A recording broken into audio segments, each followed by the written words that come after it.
আব্বা সূর্য দিনে মানে কেতে ওঠে? তা কখন উঠবে? কেন রাত্রি? দিনে মানে কি সূর্য আমাদের কাজে লাগে? কেন কাজে লাগে না কেন? দিনে মানে তো এমনি আলো থাকে, রাত্রি তো আলো থাকে না, তাহলে রাত্রি উঠলে ভালো হয় না? আব্বা আর একটা কথা। আবার কি কথা? এই যে মানসি কয় আমার ইজ্জত চলে গেল, তা ইজ্জতটা চলে যায় কনে যায়?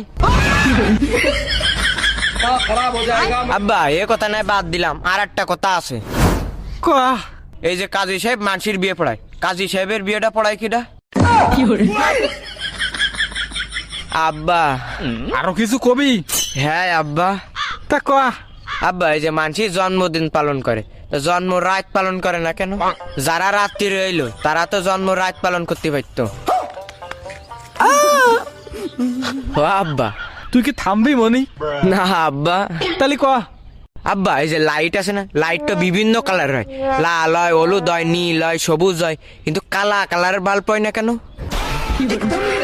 মনে তুই আমার সামনে তো সর নাই, কিন্তু তোর এই ঠান্ডা পানির মধ্যে ফেলাই দিবা নে।